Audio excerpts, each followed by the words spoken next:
Yes. Thank you very much. We're live.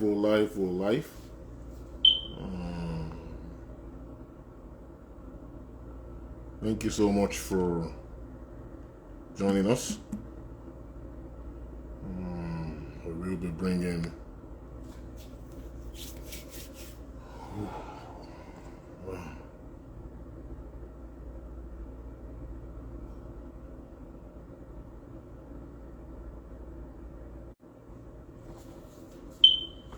all right. Good evening, people. I remain your host for today's segment. My name is Blaze, and it's 2 p.m. Eastern Standard Time, and we will be having some great guests here today. So let's sit back, relax, and enjoy the show.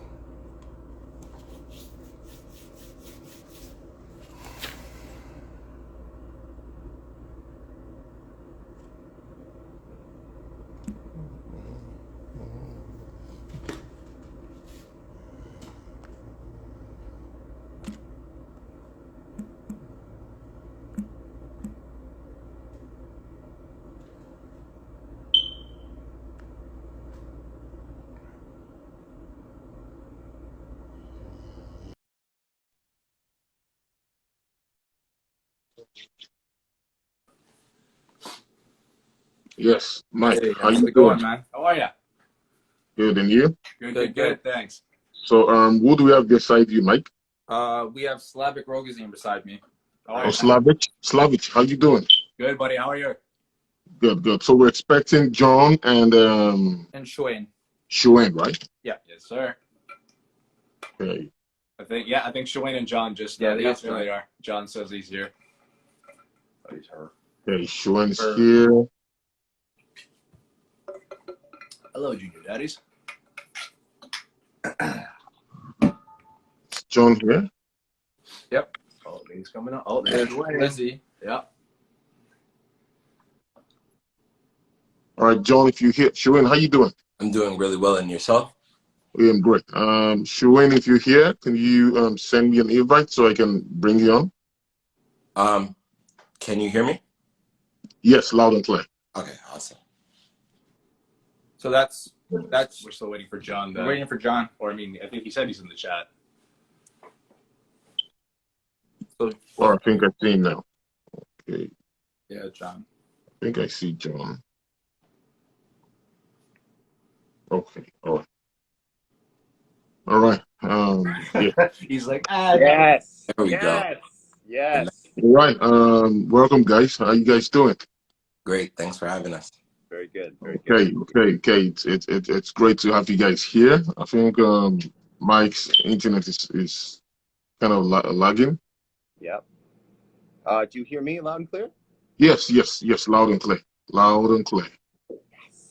All right, Shuen, it's just you and me, man. We're gonna do it. We got this. Yes. Until We're here to back have some fun and talk. All right.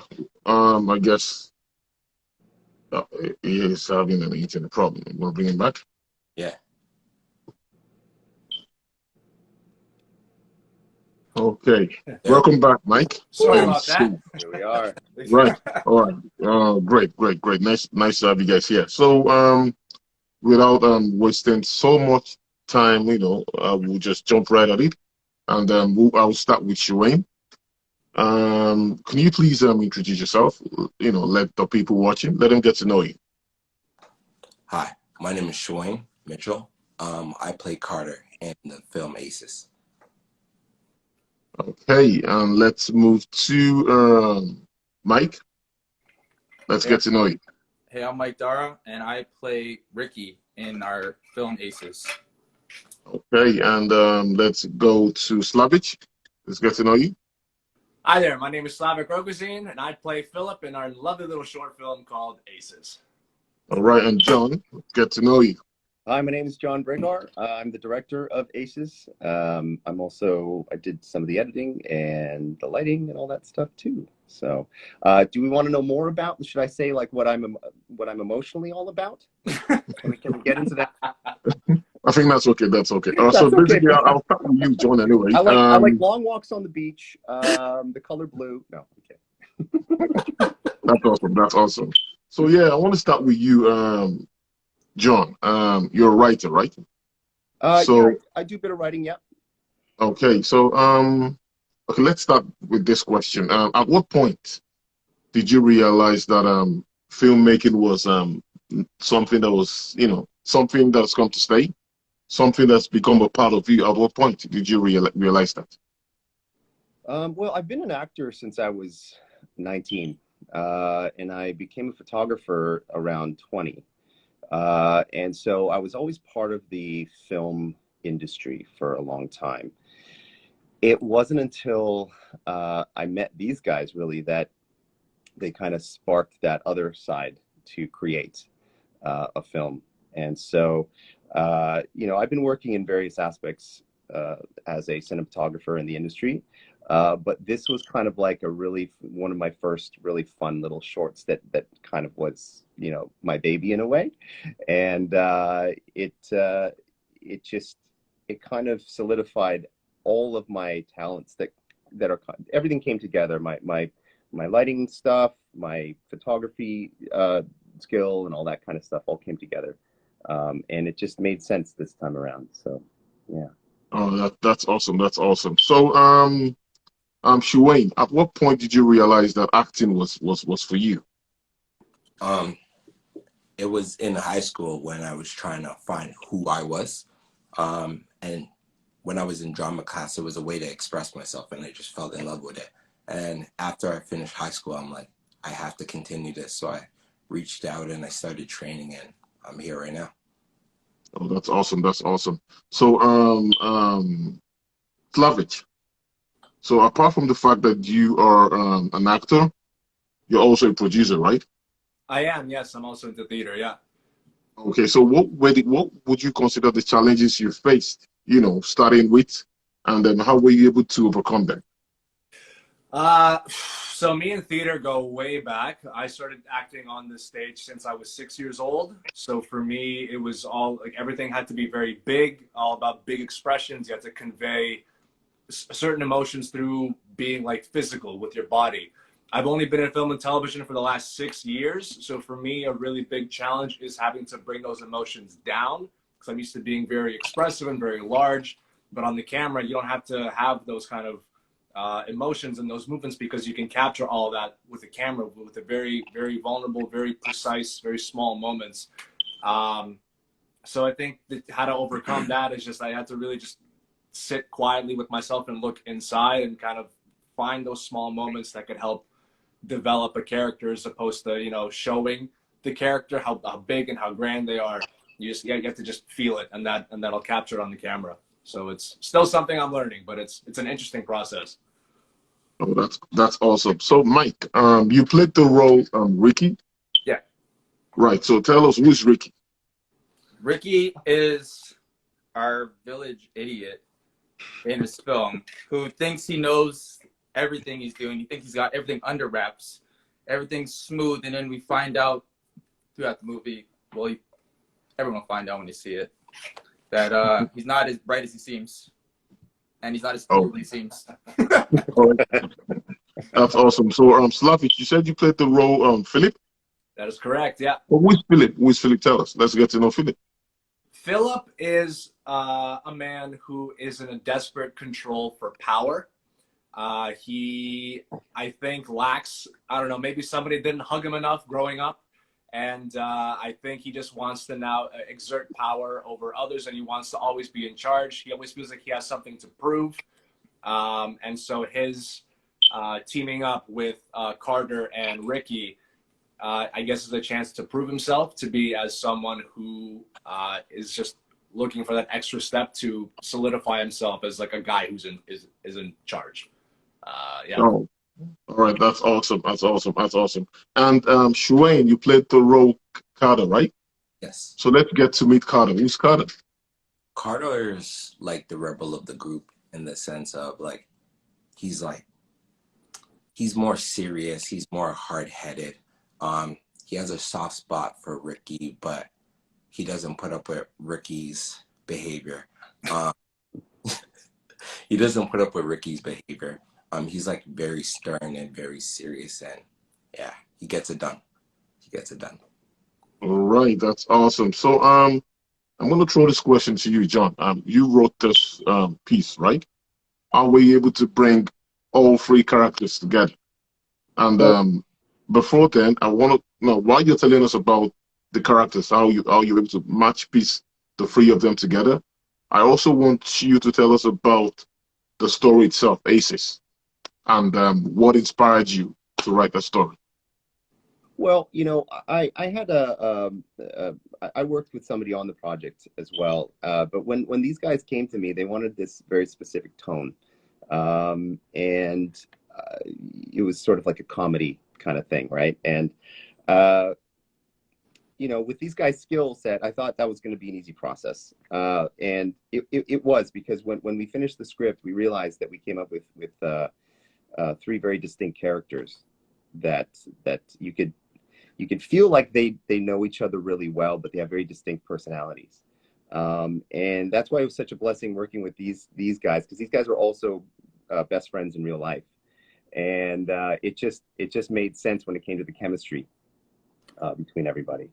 But the whole idea was to come up with a situation at the end of the heist where you kind of come back to your safe house or whatever it is, and discuss all the details of everything. And obviously people have left things out. You realize who's the idiot. You realize all these different things. And so it was just a process of figuring out how to put these three guys into a scene or into a short film that kind of brought out their strengths as actors. And we decided on the idea of a heist sort of gone wrong in a way. So and these guys executed that story, that plot really well. That's beautiful. That's awesome. That's awesome. So yes, I want to ask you a question, Slavich. You're an actor. You're also a producer, and I think a lot of us don't get to know the difference between a producer and an executive producer. Can you explain in your own terms, how do you differentiate a producer from an executive producer? Over to you, Slavich. Sure. So to my understanding, an executive producer is somebody who is helping to get the project up on its feet. So they are going to be in charge of trying to find funding, of trying to be acquiring resources. They are probably the go-to person who's going to be spearheading the project. Any questions about what's going to be happening, like what the budget's going to be, any kind of final okays that need to be before we go to camera need to be run by this person. A producer can be brought on by the executive producer. There could be multiple, and they are pretty much helping with the executive producer to take off the load off of their shoulders, so that the executive producer doesn't just completely get swamped in all the work that they have to do. So they're pretty much all in the same boat. But anything that happened before we shoot has to go through the executive producer. Okay, that's awesome. That's awesome. That's beautiful, because a lot of us, new in the industry, we really, some of them don't know the difference between an executive producer and a producer. So Mike, who is an associate producer? That's the question. Sorry, say that again. Who's an associate producer? An associate producer. Associate producer. I don't really know. Any of you guys answer? I'm associate producer. Yeah, that's the question I have here. Someone is asking who is an associate producer. Well, associates, I think it just goes down the line. I mean, executives, they usually provide the funding, and then producers all are kind of equally tasked with various logistical things about the piece. So whether it's securing locations, securing different permits, and all these kind of things, right? Associate producers are kind of, again, down the line, where it's just like more logistical coordination and stuff like that. Oh. Yeah, and then you get to line producers who are the people sort of in charge of crew and figuring out logistical stuff with crew. Yeah. All right, so I want to ask you guys a question first. So your response will determine my next question. So, aside from Aces, have you guys worked together before, or is this your first job together? This is our first job together, and it's the Okay, start so of many more. all right. So, how did you now this question is to you, Shuain. How did you guys connect? And how were you guys? How were you guys able to come up with this great piece? How were you able to connect? Um, it was definitely a team effort. I knew Slavic and Mike for a really long time. We're all close friends. Mike introduced us to John, and it's just been friendship ever since. We all came up with this great piece, and yeah, it was easy to feed off of each other's energy because we knew each other, and John built such great characters for us to feed off of, and we were able to find truth in the characters. So it was pretty awesome. Okay, nice. Um, there's one thing we've come to live with, and that's social media, right? You would say you would agree with me 15, 20 years ago, social media was not as strong as it is now. So I'm gonna ask you a question. And this question is going to go to John. Now we're looking at this now. How often, are you on social media first? That's my question. How often am I on social? Yeah. Um, I would say this is actually something I've been thinking about for a while right now, because I should be on more, but it's not as much as I should be, because obviously in this climate right now, a lot of promotion is via social media, and that's almost one of the most important elements when it comes to putting out your work. So when it comes to having a project that you want to put out there to people, it's important to be on it a ton. So yeah, I guess that's how I'd answer that. All right. So, Mike, how would you compare social media of today? How would you compare that to the traditional way of promotions that was before we had social media? Oh And man, I do you think see social media becoming the greatest tool for promotions now and in the future? yeah, absolutely. I think social media is a big key these days. Uh, you get more followers, more people following what you're up to. Hashtags and all that too will help gain you some followings and likes. And I just feel like it can help promote. Let's say you have a film and you want to get it out there. You can connect so many people nowadays rather than before the internet. It was like different. You'd have to go out. You'd have to actually like go out and make your phone calls. Now you can connect by a click of a button with certain people and globally as well. Yeah, like you could submit a tape. You could put a tape online or whatever, like just to get your product out there. Rather than before, you'd have to be climbing the networks and then try to figure stuff out the harder way. So I just feel like social media, yeah, a lot of people are going that route. I feel like YouTubers are coming up. They're getting more followers and followings, and some of them are even becoming like actors as well now. So I'd say social media is a big key, and it's getting bigger. Absolutely. All right, that's awesome. So, over to you, Slavic. How has social media helped you as an actor? So it's kind of building off of what John and Mike have said before. I remember like social media was something I did just for fun. Like I was posting just more like just to show my friends, like, I don't know, like what I was doing, how I was hanging out. And then when social media began to be utilized as a tool to help for self-promotion, it has really helped me to connect with actors that I've met either at conferences or people that, I've watched online and I wanted to connect with them and reach out to them, or people that I've just met in the past. And and it's a way of staying in touch without being able to see the person. And I think that's very huge, because even if you don't see the person day to day, like how it would have been 20 years ago, you unfortunately might have been forgotten. But now you can stay in touch. You can see what someone's doing. You can speak to them. You can respond to things that they're posting, support, show support worldwide pretty much. And for me, that's been really huge, because I have friends who are in the industry and they travel all over the world. And we would just stay in contact. They would share something with me. I would share my experiences with them. And it's just been really, really nice in being able to keep in touch with people in the industry, even if you don't get to see them every day. Oh, that's awesome. That's beautiful. Shuain, in your own words, where do you see social media in the next 10 years? Oh, that's that's a really interesting. Social media is not going to fall off. It's just going to keep growing. It's going to create more opportunities for not just actors, producers, but for everyone. Um, we're living in a digital age, so it's just going to keep growing. I feel like it's going to make our lives more easy in the sense of like not having to pick up the phone every single second and whatnot. You can send out an email and it's across the world.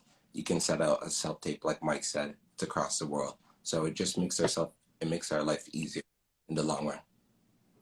Oh, that's beautiful. That's beautiful. John, you're a writer, you're a producer, you're also a photographer, right? So basically, if we were to take this three, things out of the way, like if there was no filmmaking instead, what career would you have chosen? So if I didn't do photography, Yeah, writing or probably filmmaking or cinematography, nothing. so all of that out of the way. Okay, that's an interesting question because I've taken a lot of personality tests, guys. Okay, so my personality, you gotta find a job that fits your personality. Okay, and so I when I did a test, I would have been a paramedic. Nice. Damn. Okay, so only reason is because I like a job that changes every day. I also like to be in service of others. So, for example, like the cinematography, photography, I'm always in service of others, right? Helping their careers, helping them get good photos and good films, all that stuff. And then, so if all of that was out of the board, it would be a paramedic. Oh, that's awesome. That's awesome. How about you, Slavic? But it's funny. I've been working on the underside of the industry as well. So in university, I majored and I graduated with a degree in production. So I'm a trained technician with my specialty being in carpentry and scenic design. So if I haven't been doing acting or writing or whatever, I would probably be still working in film building because I have such a huge passion of creating and being artistic. Like ever since I was like Legos, that's all that filled my room ever since I was a kid. And I still have a couple sets laying around. But I'd probably be building and still working in the film industry just to help. If I can visualize my own things that I'd want to do, I'd help bring someone else's dreams and ideas to life. That brings me no joy than to just be able to collaborate with someone creatively. That's just, I don't know, it's the best feeling you can get, just being able to do that. That's what I'd be doing. Well, that's beautiful. How about you, Mike? Well, before acting, I was always into like arts, so like music.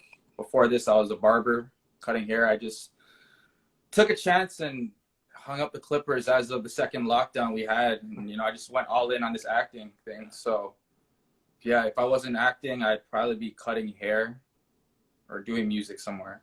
One of the other. Oh, that's beautiful. How about you, Shuain? I feel like I would still be in the creative field. I would say cooking, but I'm yet to pick up a pot. She's a great cook. But to be honest, like when I was younger, I always thought cooking was an art. The thought of creating stuff was awesome to me. So I wanted to go get my red seal. But like I said, it's a hobby that I'm still working on. So we're gonna keep working on it. Keep working. Right. Now that you've brought that up, the hobby, cooking as being a hobby for you. So, John, what's your hobby? What's my hobby other than Yeah. other than photography, video editing, watching movies, but what can I say is a hobby that's not related to the industry? I like to, well, I like to cycle. I like to game. So these are kind of things that I'll do on my free time, let's say. But I really love, and I also love cooking too, Shuain. So listen, a cook-off. We got to do a cook-off. All right. I'm gonna bring the salmon. Let's go. Okay. I'll be the judge. I'll eat it all. We'll make some mashed potatoes with There a we bit go. of no, I would say those are my hobbies. But I find myself, I'm always in a constant state of editing something. So it's either a photo or video or watching movies or prepping for a shoot or something like that. I'm really steeped in this whole world. So I find it more difficult to do things like cycling or gaming, or actually I feel a little guilty when I game because it's a time waster, right? But I still have a passion for it. But yeah, I mean, I would say that's pretty much me in a nutshell in terms of hobbies. All right. That's awesome. So we're still in, hobbies outside filmmaking. So Slavic, over to you. Hobbies outside of filmmaking. So I'm gonna have to hop the bandwagon with John there. I love playing games as well. Like I think I'm still kind of in that world of just creativity and storytelling. Like there's so much rich storytelling and creativity in video games that I just find myself losing my time. But like I'm loving the experience like in there. Watching movies, I do that too. I like playing sports. I go to the gym quite often, so I think that's a nice way to just kind of set off some, if I'm feeling, kind of down, it's a nice way to go and just let off some steam and to feel better about myself. What else do I do? I like to paint. Painting and illustration's also been a really big thing for me since I was a kid. But so, as you can see, like everything stems from creativity. Like it's just so integral to my life. Like I can't not be creative in some aspect, shape, way, or form. So, and probably you'll catch me doing any one of those if I'm not doing something film related. So. Wow, that's awesome. And how about you, Mike? Hobbies. Well, like these guys, obviously, who doesn't like going to the movies, watching movies, But I also have just started getting more into bodybuilding. So going to the gym, watching a bunch of YouTubers work out and do certain things, just learning off that has been my hobby as of late. So I'd say, yeah, working out. Yeah.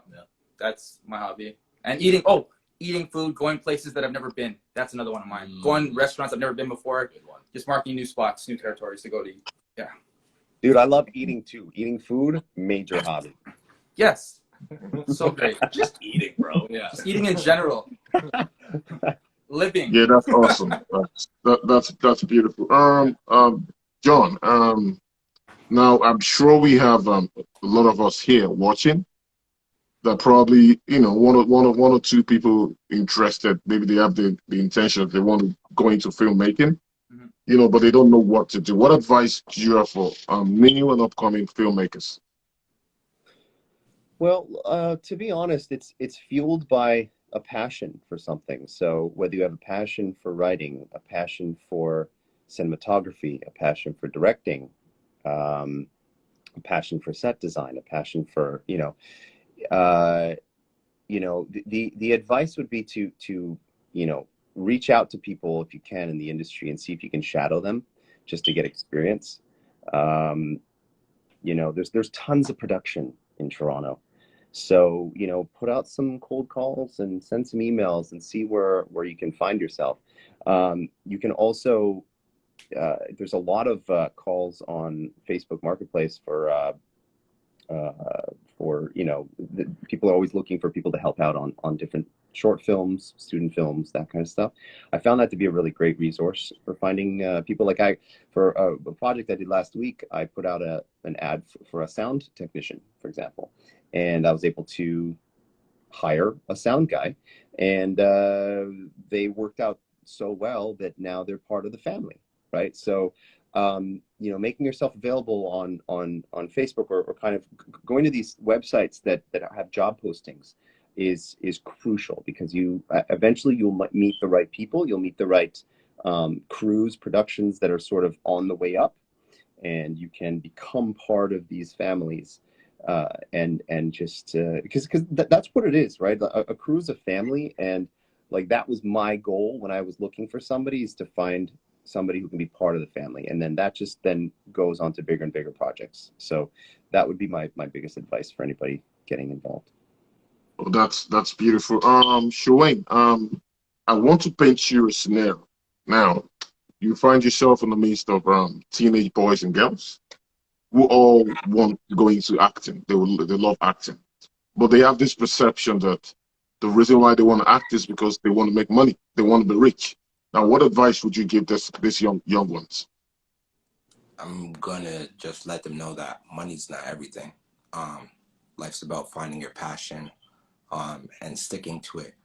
You're gonna hear a lot of no's. No matter what, you're gonna hear a lot of no's. I hear a lot of no's, but I still wake up every day. I put on my big shoes.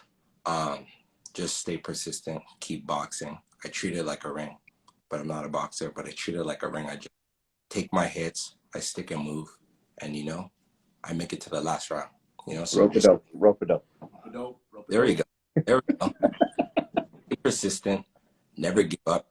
Believe in yourself. Like, you're gonna hear no's in anything you do. You're gonna hear no's, but as long as you put all of your time and your effort into it, and you invest in yourself, you'll be good.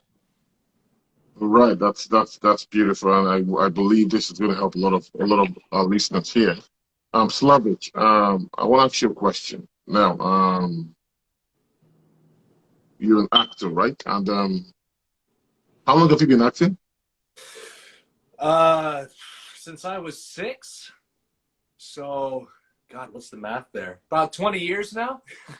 Yeah. Okay, all right. So, this is something you really love doing now. If you're asked to quit acting, huh? Stop acting, and you'll be given a sum of $100 million. What would you do? Never. There's no money in the world that would get me to stop acting, man. Like, It's there $100 is million.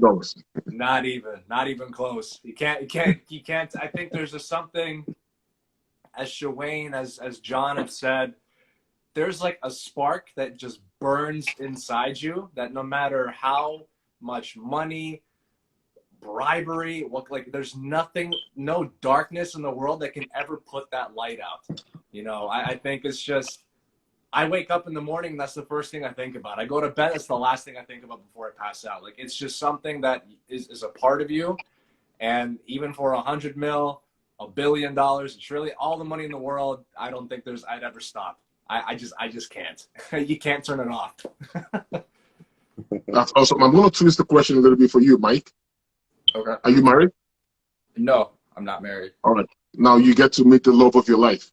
Okay. This is someone you really want to be with.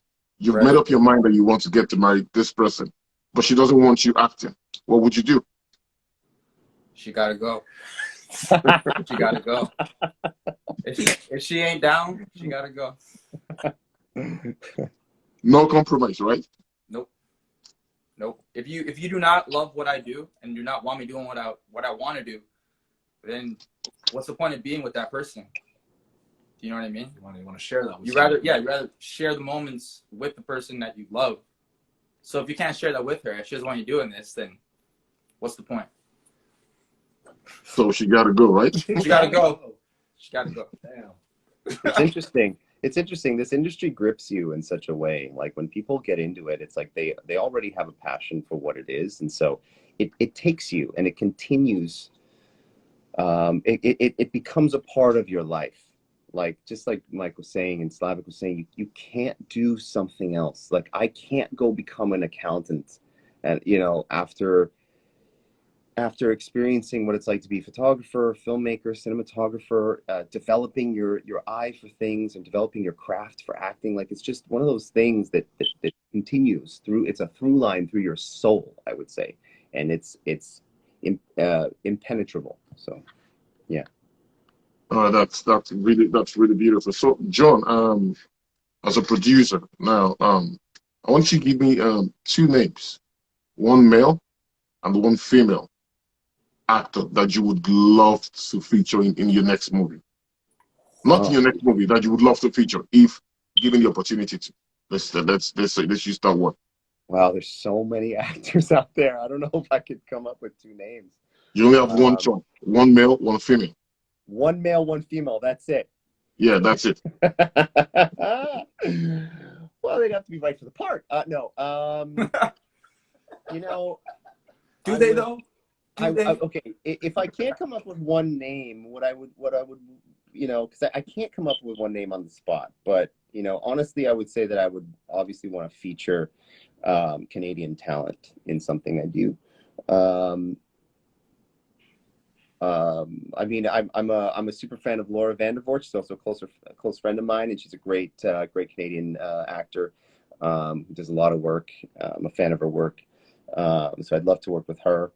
And there's just a ton of people out there. So I mean, there's no way to answer this concisely, other than the fact that I would be open to working with Canadian talent for sure. All right, that's awesome.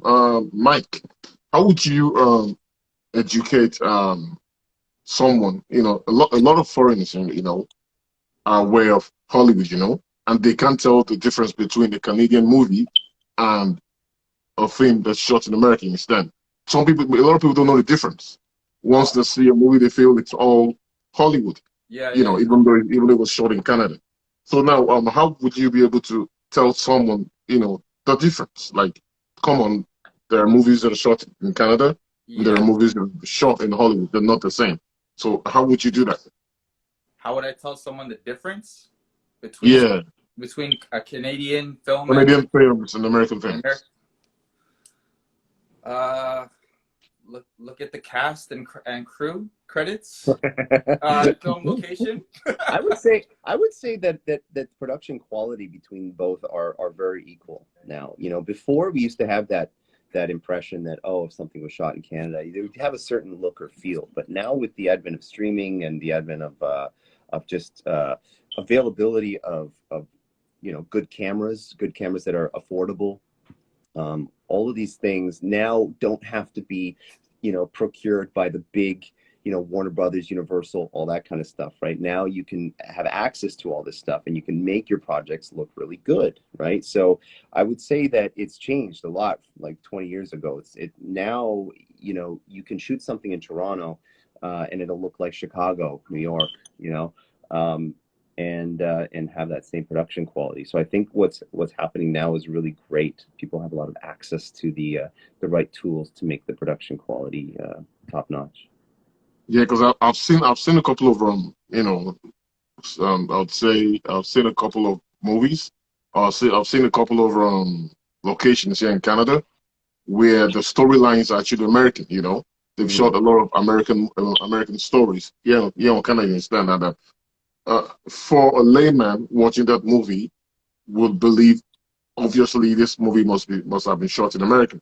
Mm-hmm. But you know, they don't know that it was shot in Canada because the storyline is America. You understand? Right. But we've Yeah. seen a lot of movies that are, you know, saying America, but were shot in Toronto or Vancouver. You understand? So because that's what I'm saying. They don't know the difference. You know, Mm-hmm. and Yeah. not every person that watches a movie has the time to go through um you know, the location and all that. Oh, this movie was shot in Canada and all that. They don't know that. So Right. in their head, they feel, oh, all the movies we watch are American films. They're all shot in America. We don't Yeah. get to see Canadian films. They don't know that unless you tell them. You understand? So Unless what unless you you think? feature the CN Tower, or unless you feature like a beaver or a moose, something that represents Canada, right? Like that's when you know, The that's TDC the bus hallmark. stops. Yeah, the TDC bus stops. Yeah. Yeah, for sure.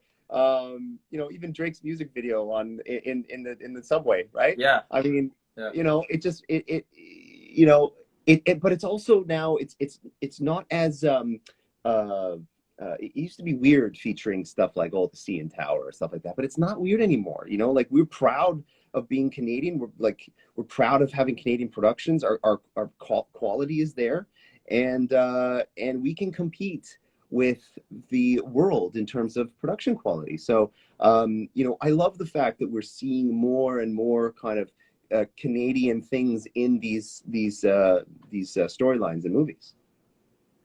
All right, that's awesome. That's awesome. Shuane, what would you like to tell the audience watching you right now? I would just touch back on what I was saying from before in the setup. No matter what you're doing, just stay persistent.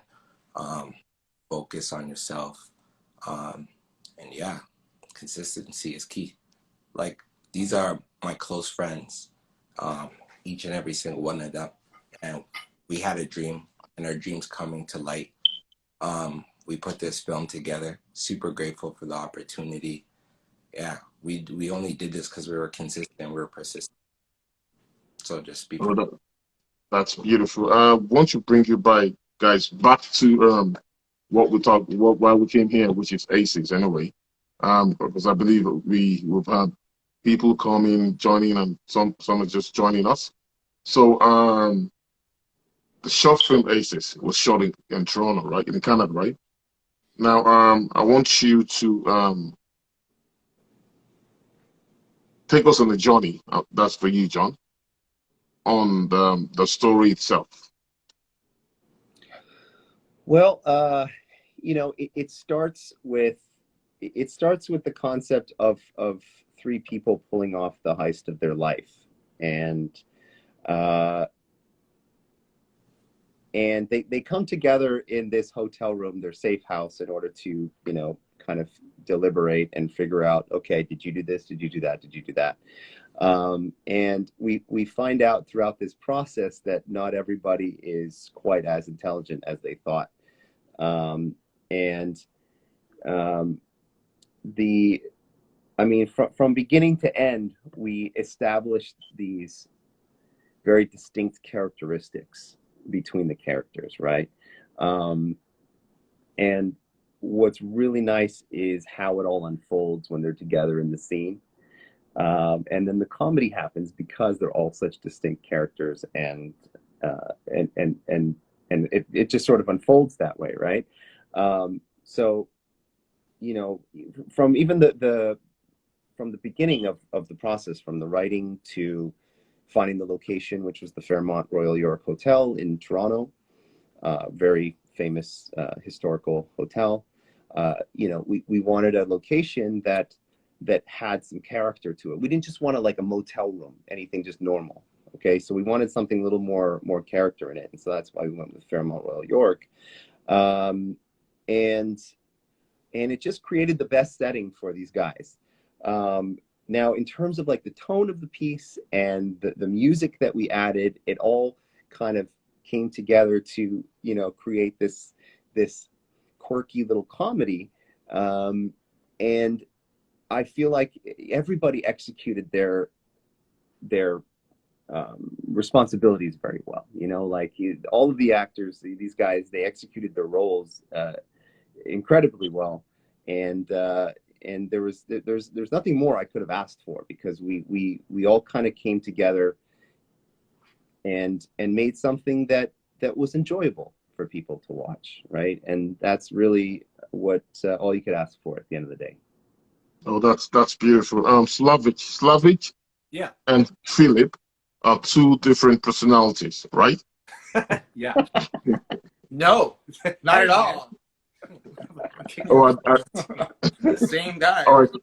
So my question is this: how were you able to fit into that character? How were you able to become Philip? It's funny because I think naturally, yeah, I'm not someone who I think is trying to, constantly control people and get the best on them. It was, you just kind of I have to find like a little place to just sit down, and I sort of reevaluated like what are things that I'm missing in my life, like what are things that I wish I could kind of get a better grasp on, for there I just kind of put on this very like serious note. I'm like, okay, like who are some people that I think, you know, I would really want to do better and whatnot. And it just happened to so that Ricky and Carter were caught in the crossfire. And I'm like projecting all like insecurities or whatever that I had to be like, okay, did you do this? Did you do this? Like, how come we're not doing this? Like, we got to make sure that this, and this is being done.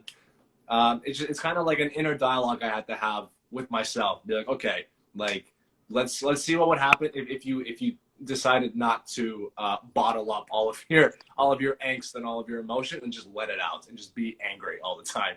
So that's a little bit of the process that I had there. All right, that's beautiful. And for you, Shuwen, you played the role Carter, right? Mm-hmm. So while you guys were done with production, you understand, how were you able to go back to being Shuwen and not Carter? Question. That's a really good question. Just I know who I am, and I know like my characteristics and I know Carter's characteristics, and like they're somewhat similar, but they're not similar in the sense. Just staying true to myself, always leaving what I put on the stage, and me when I'm off, right? So just always having that balance. That's me staying true to myself, never taking what on stage with me. So that's how I can leave Carter behind, even though he was really cool. All right.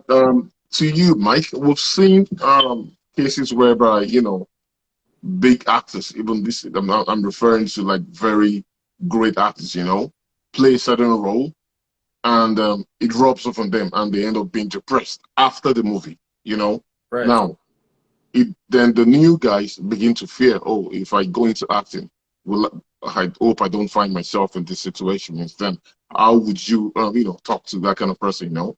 Like you're playing a role that's depressing, and at the end of the movie, you end up being depressed as a person.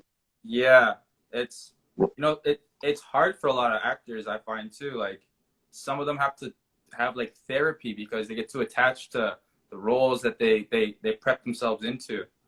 And I'd say so far I haven't gone down that path for a role to affect me mentally like that. But I'd say if you had, you know, a role that affected you a certain way after filming, maybe go talk to someone. You know, there's always someone there to talk to you. Or mental health, you know what I mean, is important these days in Canada. That's why they have mental health days in work these days, right? So I'd say talk to someone. You know, you have people around you. You know, check up on your friends too once in a while. Some of them are by themselves. You don't know what's going on in their life, right? Like, so always check in with people, because even like it might seem like everything's going great, but you know, we always want to check in to see our loved ones and friends, like how they're doing. You know what I mean? Just, you know, don't be a stranger. You know? Yeah. Oh, that's beautiful. Slavic, one question for you. What's your greatest movie of all time, and why? Why? Like What's your greatest? My favorite? Huh? Greatest movie of all time, and why? Well, for me, I think the greatest film, like this is my personal favorite movie of all time, is Martin Scorsese's The Departed. That's probably my favorite movie of all time, next to just the stellar cast that we have with DiCaprio, Matt Damon, Mark Wahlberg, Martin Sheen, Alec Baldwin. Like everyone in that movie played their roles to the nines. But something that really just ensnared me about that movie is how raw and how gritty and how unpredictable that movie can be. Right. Because there are moments that just happen. I'm not going to spoil it for anyone who hasn't seen it. That it's just like, you know, at one point, one person's standing there, at the next person, they're gone. It's so real. Like there's no glorified like moment of, you know, the big death scenes that we see. It's just, they're gone. You know, and conversations that happen there are so real. And I remember doing so much research about the film, like how Martin went about to shoot it, to have his actors do research on it as well. And it's based off of very real things that had happened. Yeah. So it kind of gave that little peek to just the grim reality that, you know, that criminals can have. You know, and like some days in movies glorifies it, but this just shows us like it's not. This is some serious shit. So you can't be caught up in that kind of a lifestyle. But I love everything from the writing to the score to the direction. I think it's a perfect movie. So that's for me. All right. How about you, Mike? What's your greatest movie of all time, and why? That's so hard. I was still thinking about that when he was going. And now I'm here. What is my favorite movie? I watch so much movies that it's just like, can you come back to me on that one? Can we? All right, let's have you to Wayne. What's your greatest movie of all time, and why? I'm kind of like, I'm stuck. Favorite movie, that is difficult. I loved Law Abiding Citizen. Like, Wow. loved that movie. Yeah, the movie's great. yeah, it's hard to explain. Like, just how persistent he was. Like, he would be like down to the nitty gritty details. Like, I don't know, I really love the movie. It's hard to explain why I love it, but it's just like from top to bottom, it's a fantastic movie. I've got Yeah, it. that's right. The details crazy. Well, yeah, we're coming back to you. All right, let's have you. Mike, you I'm ready gonna for say us? Interstellar. Just the way the whole story was. Yeah, it's a mind bender. Christopher Nolan he's unreal. So good, man. That and Inception.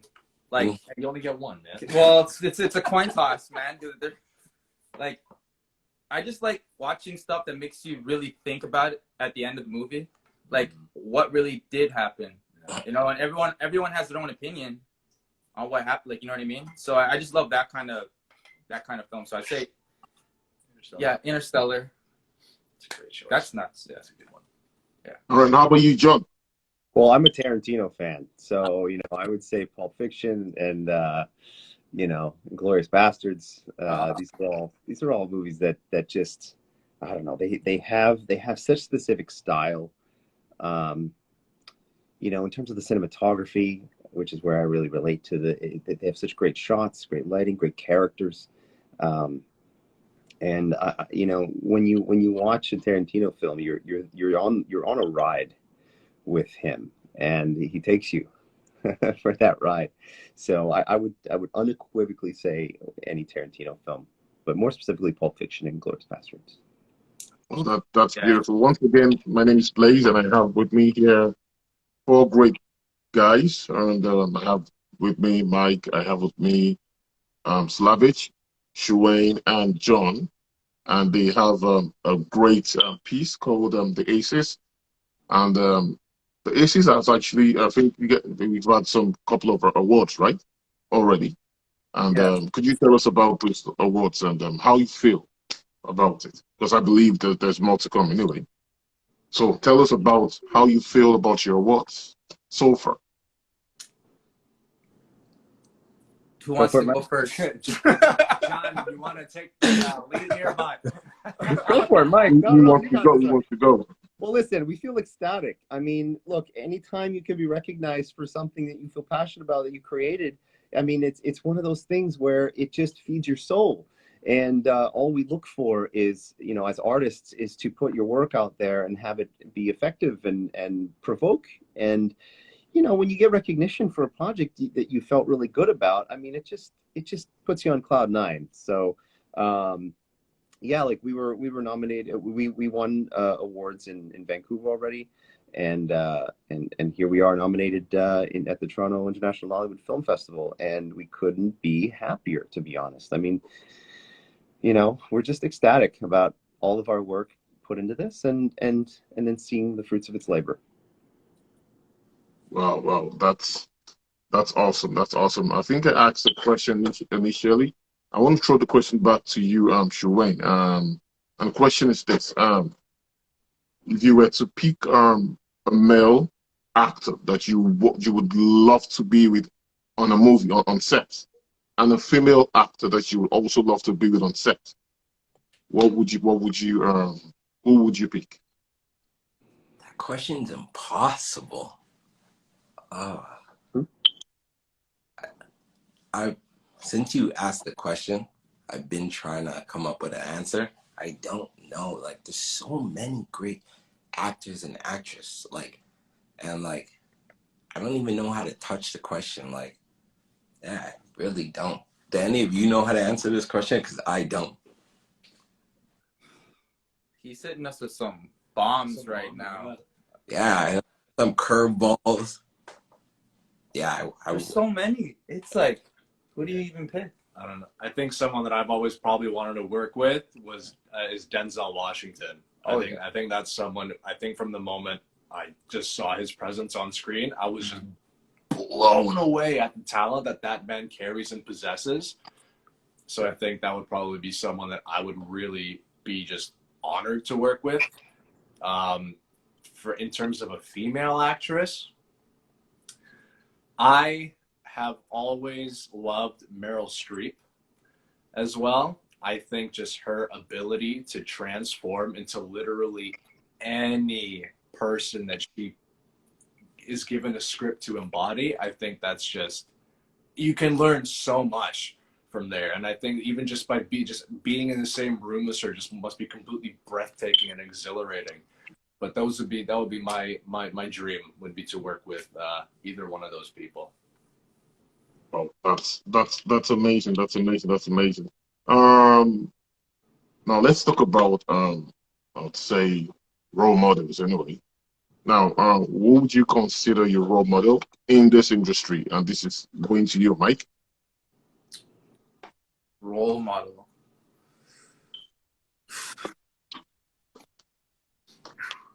Good question. And I think about that one. That one hit me fast too. Oh, who do I look up to? Yeah. Who do I look up to? Yeah. Manny. Besides Manny Pacquiao, I mean, yeah. That's so hard. I don't know. Like there's a lot of people that I look up to. Like Will Smith is one of the guys that I actually look up to as an actor. I like to take bits and pieces of people that work I love. Mm-hmm. So I don't know if people will see it, but I'll pull a thing that Will Smith will do in a certain scene, like the way he reacts off certain people, just because I love the way he. There's a lot of people, man. I'd say Will Smith though. I'm just gonna keep it there. Will Smith is he's a role model of mine for sure. I mean, I've been watching him since I was a kid, coming home from elementary school. Yeah. What's the first thing I'm gonna watch? Fresh Prince. Yeah. Watch all the seasons back to back. Like how many times? Watch every single movie of his. Yeah, I'd say Will Smith is a big role model of mine for sure. Well, that's nice. I think he has a new movie coming out soon, right? Yes. Yeah. With Serena Williams. He played the role of the father for Serena and Venice. Yeah, I think it's called King Arthur. That's what it's called. King Arthur, right? I'm pretty sure it's called King Arthur. The title. Yeah. Pretty sure. Yeah, the trailer looks crazy. Yeah. Looks insane. All right, so John, who's your role model? And why a person your role model? Huh? Who's your role model? I would have to say my dad is my role model. I mean, I would pick my father just because of his demeanor and his neutrality, his ability to stay calm and cool under pressure. And I would say that in this industry, in the production world, you have to have some of those qualities in order to execute short films, through every aspect. So, yeah, I mean, there's so many people that I look up to that I find talented as actors, but I would say one big role model would be my father. That's amazing. That's amazing. How about you, Shuwayne? For role model, I'm definitely gonna touch on what Mike said. Definitely Will. Or Denzel Washington. Like watching both of them while I was growing up, seeing the characters that they took on, what they invested into their characters, is like, I'm speechless. No matter what character they took on, it's like it felt like they were giving it all. Like it was so true. It was so true. That's amazing. And for viewers watching us, once again, my name is Blaze. If you have any question, would love you guys to go to the Q&A and ask your questions, so they can answer your questions. So for questions, you can either type your questions directly here, or you go to the Q&A. Let's have your questions. Come in.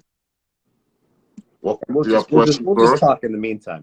All right, yeah. So while we're waiting for questions, anyway, we'll just shoot the shit. Let's just keep talking. So basically, I would say let's say this. John. Yeah. You live in Toronto, right? Yes. All right. We have a question. This question is for you, John. And the question is this: what are you working on next? Aces 2. Ooh, it's happening. Aces 2. There you go. Yeah, we're excited. First time I'm hearing about this. Did he tell you? He didn't tell me. Did he tell you? He didn't tell me. He told me. We're excited to continue this this storyline, this plot, and maybe even make it like a series. So that might be interesting. So yeah, I mean that's other than like other random projects that are on the docket for like soon. I think that's like the next major one that we're really excited to take on. All right, so this question is for you, Mike. Now this question is from Steph. Now the question is, what is the best part about working together? Say it again. The best The best part about working together. working together. Mm-hmm. The chemistry we have. It's already there, so we know that when we show up on the day, we can bounce off each other when it comes to anything in the script. We're able to take chances, you know. So I'd say that. Yeah. All right, and there's another question. So how different is being a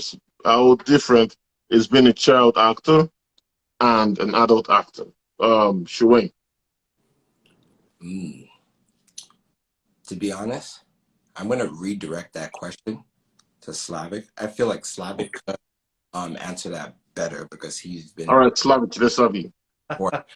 I mean, I feel like it's a little bit different in my case because the things that I did growing up was just very small. It was like community theater. It was things that I did because, you know, my mom couldn't put me through to daycare. I didn't go to school. So I kind of tagged along so that you know, I had somewhere to be while she was working, because she's also an actress, so that she could work on her stuff. But I feel like we've seen so many stories coming out of Hollywood where child actors grew up and they were almost left forgotten. They were kind of left discarded. But I think now they're taking a much healthier approach to looking after child actors who are being brought into the industry, because it's such a huge pressure. You are, you know, working on a project and delivering a product that is being circulated all over the entire world.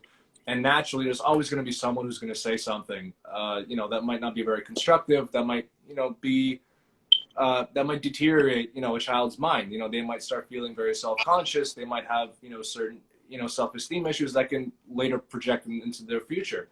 But I've been noticing a lot more now that they're being very, you know, active in making sure that that doesn't happen. But I guess in terms of me, I was lucky where the things that I did were smaller, so I wasn't really exposed to, you know, many people seeing or commenting or whatnot. And again, at a time when no social media was around, so I didn't really know what people were saying about me, if they liked me, if they hated me, whatever. But as an adult, obviously, you've lived through some part of life. You understand how to cope with your emotions, how to cope with criticisms. And, you know, what doesn't kill you makes you stronger. So you just got to keep working on that and, you know, keep your head up and do what you love, work with the people that you love, that want to create with you. And at the end of the day, that's the biggest satisfaction you can ever have.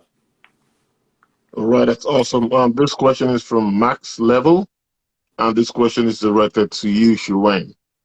So the question is this: what is your question?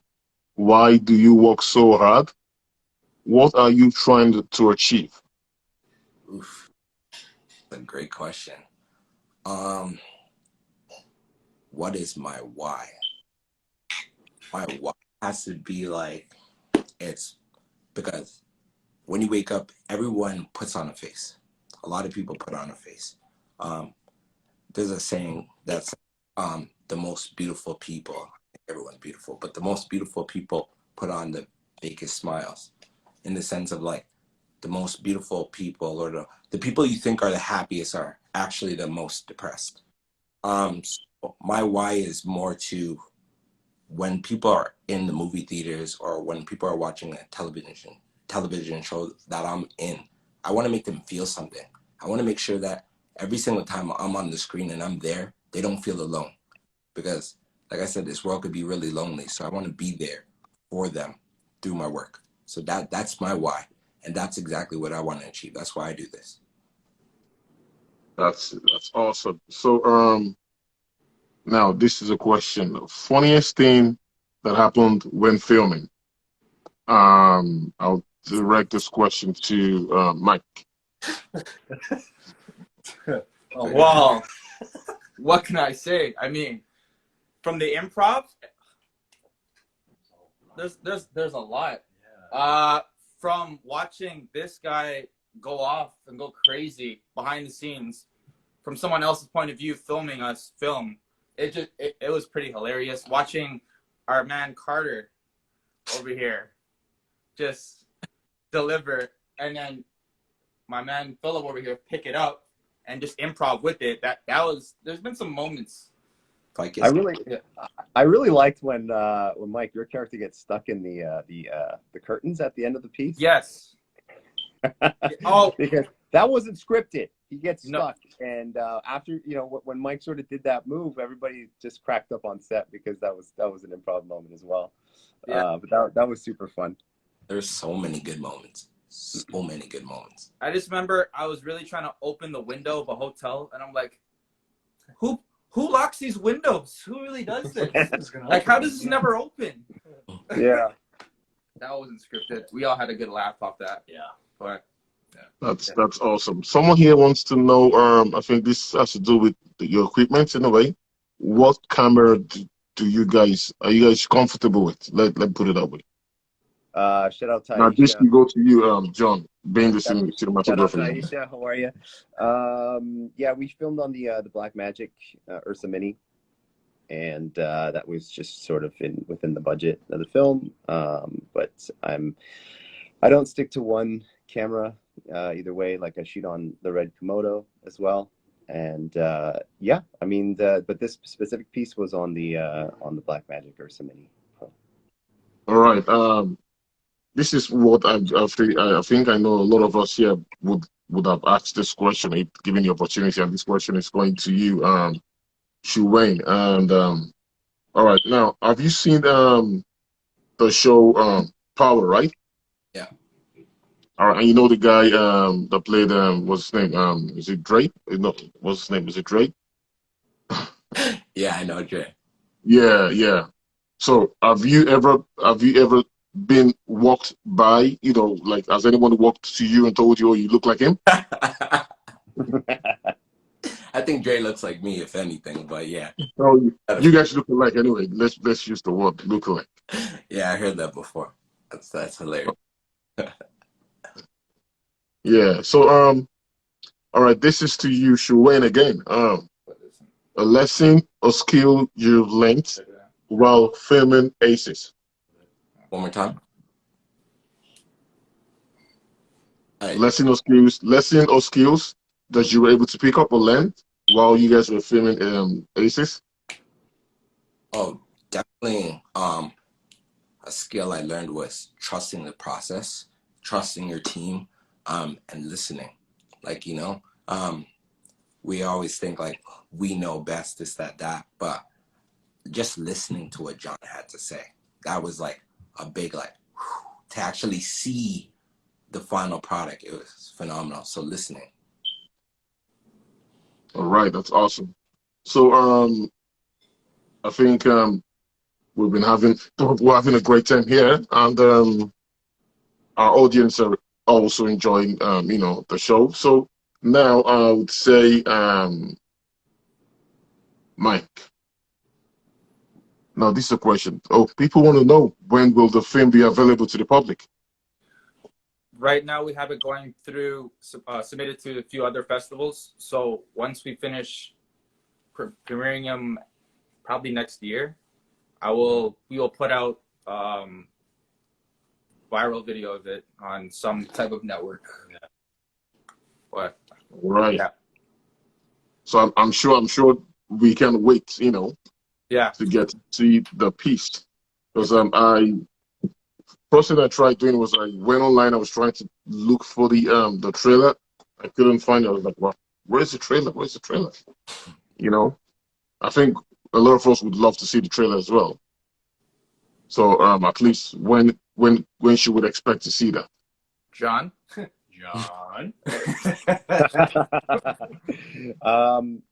Probably within the next 2 or 3 months. Okay, and I think we also know. Okay, yes.